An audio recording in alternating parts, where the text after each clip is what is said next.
কি অবস্থা?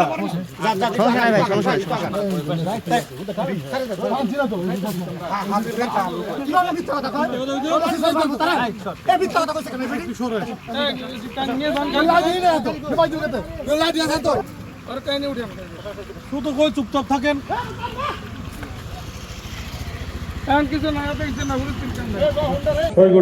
আনুমানিক 6 ঘটিকার দিকে টাঙ্গাইল সদর থানা থেকে টাঙ্গাইল সদর থানার মামলা নম্বর 30 তারিখ 21 জানুয়ারি 2026 নারী শিশু নির্যাতন দমন আইনের 7, 9, 1 এবং 30 ধারার এজার নামীয় আসামিদের গ্রেপ্তারের জন্য এবং অপহরণকৃত ভিকটিম রানী আক্তার রিয়া 15কে উদ্ধারের উদ্দেশ্যে টাঙ্গাইল সদর থানার একটি টিম আমাদের এখানে রিকুইজিশন দেয় আসামি গ্রেপ্তারের জন্য। আমরা আমাদের মোবাইল টিম দিয়ে তাদেরকে সাহায্য করার জন্য পাঠাই।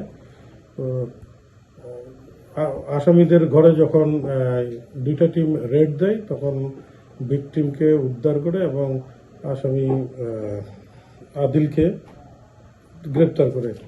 গ্রেপ্তার করার পরে আদিলের মা এবং বাবা সহ তাদের আত্মীয় স্বজন আনুমানিক 30-40 জন, বেশিরভাগই মহিলা এবং পুরুষ, তাদের উপর ঝাঁপিয়ে পড়ে তাদেরকে লাঠি ইট দিয়ে বাড়ি মারতে থাকে এবং মহিলারা কামড়াতে থাকে।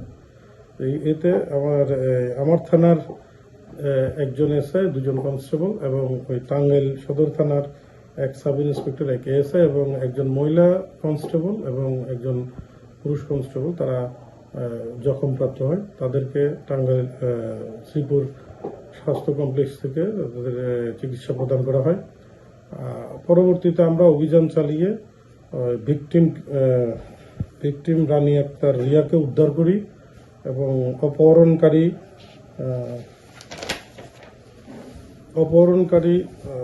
আদিল এবং তার পিতামাতা মনিরুজ্জামান, লিপি আক্তার এবং আসাদ ওদেরকে গ্রেপ্তার করে থানায় নিয়ে আসি। তাদের বিরুদ্ধে তাদের নারী নির্যাতন মামলায় তো তাদের অ্যারেস্ট, তাদের আইন অনুযায়ী যেটা হওয়ার হবে। এখানে পুলিশি কাজে বাধা দান এবং পুলিশকে আঘাতের জন্য পত্র থানায় একটি মামলা প্রক্রিয়াধীন আছে।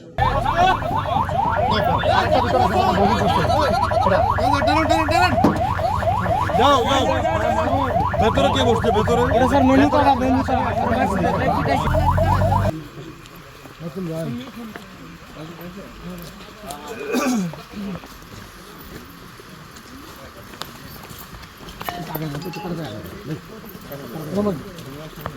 আসুন সামনে আঙুর সেরে তুলুন যায়।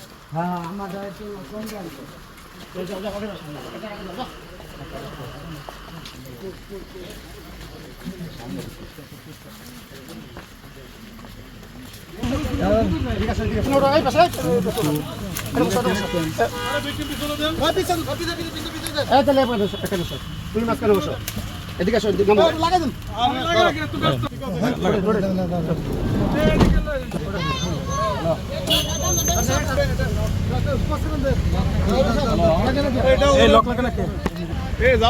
আসো,